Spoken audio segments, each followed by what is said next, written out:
What's good? It's Extreme Caution. Today I'm going to go with my official AEW All-In review. For me going over every match of the card, what I thought of each and every match, what was my predictions of the match, who I thought was going to win, what I could think happened after each match, what I could think the feuds leading up afterwards. I'm going to give them my overall thoughts and opinions. Make sure you give your overall thoughts and opinions down below. Make sure you like, comment, and subscribe. If you like daily wrestling content, make sure you subscribe. The first match we start off with, the opening match, starts off with the Ops versus the Death Riders, Trios Championship match between Powerhouse Hobbs, not Willa Yuta, Shibata and Samoa Joe versus Willa Yuta, Claudio, and then Gabe Kidd, who was the third member.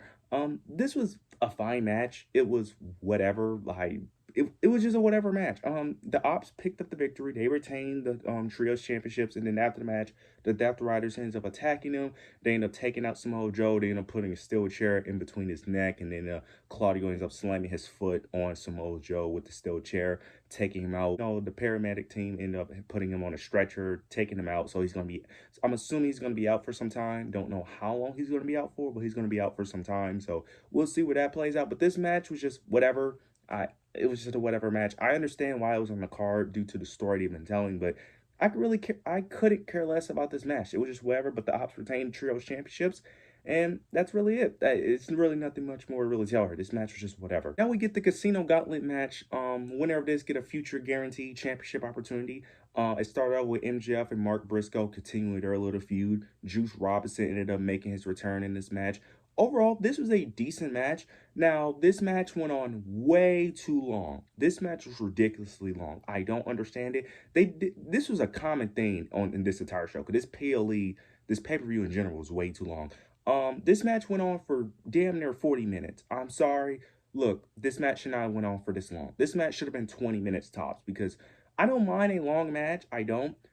There's only two exceptions. One, it has to be great in-ring storytelling, or two, the match needs to be a banger. This was neither. This didn't tell much of a story, and this match wasn't a banger. This match was all right. It was fine. The in-ring work was decent, but this match was not all that for this to be 40 minutes just for us to have a predictable winner, which was MJF. Now, MJF was the right winner and was really the only option, unless you was going to have Darby Allin come out of nowhere and win this match. But MJF was the right winner. He won, but this did not need 40 minutes for MJF to win off of him, well, not cheating, it was a clean victory, but him doing the heelish way. Mark Briscoe ends up hitting the J driver, if I'm not mistaken, and then he throws Mark Briscoe out the ring to take the pinfall and picks up the victory. I like the ending. I like MJF winning. He was the right winner, but we did not need damn near 40 minutes just to get the predictable outcome in a decent match. We didn't need all that. But I like MJF winning. This could lead to a lot of ways MJF could fail, or he can win it. Either way really works for the story, because you can have him fail. That could potentially progress the story of the Hurt Syndicate, or have him win, and that could easily progress the story of the Hurt Syndicate as well. So I like the idea of MJF holding the contract, and I'm very interested to see where this goes. Now we get a fatal four-way match for the TNT Championship between Daniel Garcia, Sammy Guevara, Dustin Rhodes, and I am already forgetting the fourth participant in this match, Kyle Fletcher. I don't know how I almost forgot that. This match ended up happening due to, unfortunately, Adam Cole ended up suffering some type of injury. He wasn't medically cleared, so he couldn't compete against Kyle Fletcher in the one-on-one match for the TNT Championship. Hopefully, he recovers very soon. I hope that, he has a speedy recovery. Very unfortunate that we couldn't have the match, because that match probably would have been an absolute banger. Very interested to see how that could have went down. Hoping in prayers for Adam Cole. But this match, again, was another match that felt a little bit longer than it needed to be. Very shocked by the winner of this match as well. But to be fair, due to the story that they ended up telling, it makes sense, and I'm not really mad at it. Do I understand it? Not really, but I'm not really mad at it. Dustin Rhodes picks up the victory. This is his first championship in AEW, so with it being his first singles championship in AEW, it makes sense. I understand it. It got a huge pop from the crowd, so I'm not mad at it. I was hoping Kyle Fletcher would win, but due to it being Dustin Rhodes' first AEW championship, it makes sense. I understand it. It was a good moment. Don't know where they go from here, because if I'm not mistaken, aren't they still the tag champions for Ring of Honor? So if that's the case, it's going to be very interesting to see him flip-flopping between both shows. But to be fair, he's probably most likely going to be on Collision for the most part. So I'm not going to act like he's going to be on weekly television of importance. So he's most likely probably just going to be relegated to Collision and then, still do the Ring of Honor thing. So, but it was an interesting choice of have Dustin Rhodes. It was a good moment, and I even popped for it because I was very shocked that he won. So, we'll see where this goes. I don't really have high expectations, but it was a very good moment, and Dustin Rhodes is your new TNT champion. Now we have the tag team match between Will Ospreay, Swerve Strickland versus the Young Bucks. If Will and Swerve Strickland ends up winning this match, they end up removing the EVP label of the Young Bucks. The Young Bucks are no longer EVPs. They can't abuse and abuse their power. But if the Young Bucks win, then Will Ospreay and Swerve Strickland cannot fight for the world title for 1 full year. This was a banger of a match. This was arguably the best match of the night, if I'm being honest. This is where it really started to kick off for All In, where the matches did get a little bit better.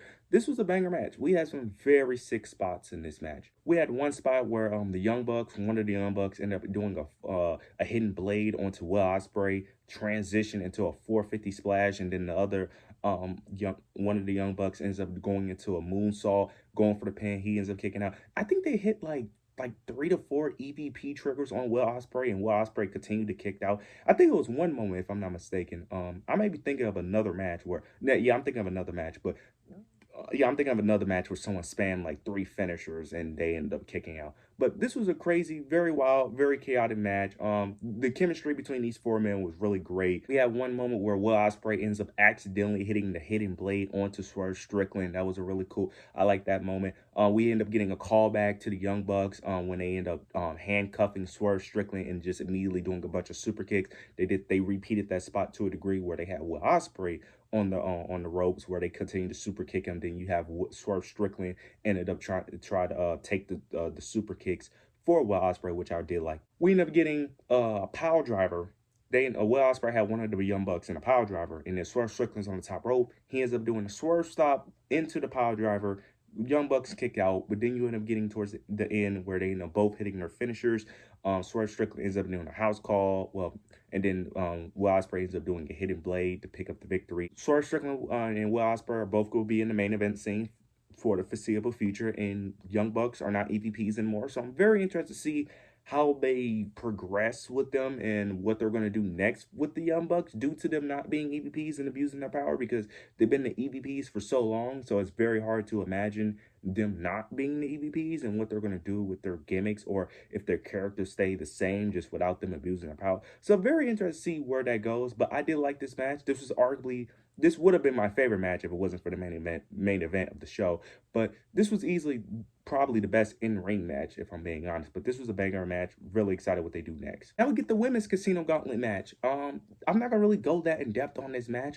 The only main thing you need to know is that Athena ended up making an appearance in this match, was very shocking, and she won, which I actually like. I like her winning. She should be on AEW television way more, and she should be there full time. I'm hoping her winning this match, because she was the one that won this match, I hope this is a sign of her continuing to be on AEW television consistently, and I'm hoping that she's not going to be on Ring of Honor that much, but I don't really have much faith. But her winning this was the correct choice. I like it, because the only other people I really thought could possibly win was Megan Bayne or Chris Statlander, really. So I'm glad that they went with Athena. I hope they actually push her, and I hope they could hopefully make her a threat for that world championship eventually. Hopefully, because the AEW women's division, they need more people they need to build up, because all you have is Toni Storm and Mercedes. Athena could be an excellent third person in that main event scene. I hope they do it, but I don't have much faith. But this is a step in the right direction when it comes to the women's division. Now we got the AEW World Tag Team Championship match between the Hurt Syndicate, the Patriarchy, and Jet Speed. This was a fine match. This was just a whatever match. The Hurt Syndicate, of course, retained their AEW Tag Team Championships. But after the match, though, you end up getting the FTR. FTR was on commentary. They was involved. It was a moment where they was about to they're definitely building up Hurt Syndicate versus FTR in the future. But it was a moment where Christian Cage and the Patriarchy accidentally ended up attacking FTR. They was about to attack. You end up getting Christian Cage and FTR have a stare down. They end up the Patriarch is leaving the ring, but you get Nick Wayne pulls Christian Cage and ends up hitting his own move on him, his own finishing move on him. They're attacking Christian Cage, so you get Nick Wayne finally turn on Christian Cage, and they're about to continue to attack. They end up getting a steel chair, but then you end up getting Adam Copeland makes his return and makes the save. And I love that they ended up still continuing the typical wrestling trope of having babyface makes the save, but they got to do their entrance before they make the save, which I thought was hilarious. You have Adam Copeland, he ends up going side to side like he does with his typical entrance, and then he still does his thing with the pyro and then makes the save, which I thought was hilarious. But he makes the save, he lifts Christian up and tells him to go find himself during the callback to when Christian said, go fuck yourself to Adam Cole. So this is eventually, of course, is going to lead to them teaming up, which eventually going after FTR. So I'm very interested to see how this plays out. This could go a lot of ways. And I do like that they did the Nick Wayne breakup before they did the team up with Adam Copeland and Christian Cage, because I did feel like that if they would have done that before Nick Wayne turn, I feel like it would have been a bit rushed. So I do like the overall story, what they're going here, and this could be very interesting if booked right. Now we get Toni Storm versus Mercedes Moné for the AEW World Women's Championship. This was a great match. This was a great match. I did expect it to be a little bit better, but overall this match was great. There was one point in the match where I did thought it was a bit ridiculous because Toni Storm ended up hitting 3 Storm Zeros three times in a row. She did it back to back to back, and Mercedes still kicked out, which I thought was ridiculous. But the match officially ends with her doing a top rope Storm Zero to pick up the victory. So Toni Storm is still your AEW's Women's World Champion.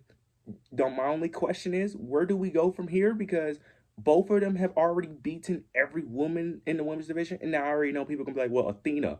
Yeah, Athena's there, but AEW hasn't proven to me that they're willing to book Athena or any other woman as a credible threat. So that's where I'm saying what's next, because outside of Mercedes and Toni Storm, I'm assuming they're probably just going to do a rematch eventually. So I don't know where we go from here. So unless they're actually going to pull the trigger on Athena, there's really nowhere to go with this title reign, to be honest. So I'm hoping this is more of a quick cash in than a long-term thing, because if they're not going to do a rematch of this, we do not need Athena holding on for that thing for months. Just have her cash in, within the next 2 to 3 months or so. That way we can move on with this, because there's nothing else for Toni Storm or Mercedes to really do, because they already beat everyone. So hopefully this is more of a fast-paced thing and then doing the long-term game, if I'm being honest. But Toni Storm is still your AEW's Women's World Champion, so we'll see how this reign continues. Now we got Kenny Omega versus Okada for the Unified Championship. This match was very underwhelming. This match did not live up to the hype that everyone said it was going to be. I expected this match to be way better. This match was just basically Okada attacking the stomach of Kenny Omega, playing up the illness of Kenny Omega, and Okada picks up the victory. That's really it. Like, this match was fine. It was good. It wasn't great. Don Callis got involved, but this match was just fine. A lot of these matches on these card was just fine.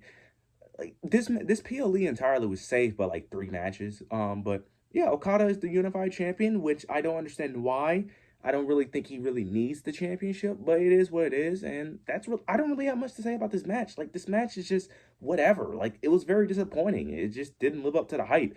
People were expecting this to be one of the greatest matches of all time, and this match was just whatever. It was just a whatever match. We'll see what Okada does with the championship, but I have no hope for that championship, to be honest. Now we get the main event. Hangman Adam Page versus Jon Moxley for the AEW World Championship. I'm not even really going to go over the spots in this match. Texas Death Match. This match was very chaotic. Loved this match. This match was great. A lot of returns. Well, not a lot. 2 returns. We end up getting Bryan Danielson. He makes his return helping Hangman Adam Page. We end up getting Darby Allin make his return helping Hangman. We end up getting the Young Bucks involvement, of course. We had a moment with them doing multiple super kicks to Hangman. We ended up getting Will Ospreay. He ended up getting taken out of the equation really quick. They ended up doing the same thing they did earlier with Samoa Joe, where they ended up putting a steel chair between his neck and stomping on it. They did the same thing to him. He ended up getting stretched out. Marina Shafir got put through a table, which I really enjoyed. But towards the end of the match, you end up getting a moment where Prince Nana ends up handcuffing Marina Shafir because she was going for the briefcase, but she ended up getting handcuffed. Then you get Swerve Strickland comes out. He ends up helping out Hangman and ends up throwing him a chain in the ring, which I thought was great because they had a good stare down between the two. And he ends up throwing him his chain, and he ends up using that chain to pick up the victory over Jon Moxley, choking him out. Jon Moxley ends up tapping out, and Hangman is your new AEW World Champion. I am just happy that the reign of terror is over. This was the correct choice. It was the only option. I'm glad that it's over. I'm glad that it's over. I didn't care how this match ended, long as Hangman won. Very interested to see how this plays out. You could tell a lot with this story. You could have Swerve go after it. You could have Will Ospreay go after it, of course. You could have MJF cash in on Hangman. This was perfect. This was a perfect way to end the show. This was great. Hangman deserved it. I've been wanting Hangman to win the AEW World Championship since last year when Swerve was champion, hoping that he would dethrone Swerve. This was great. Overall thoughts of this PLE, I'm gonna be honest. This PLE was mediocre. I'm gonna be honest with you. Outside of 3 matches, this PLE overall was a solid PLE, but outside of 3 matches, you could really skip everything else. Outside of Tony Storm and Mercedes, the main event, and then Will Ospreay and Swerve, every other match was just all right. I'm just gonna be honest. So it was a solid PLE, but really because of those 3 matches. But overall, those are my overall thoughts and opinions. You guys let me know your overall thoughts and opinions down below. Make sure to like, comment, subscribe. But yeah, that's it.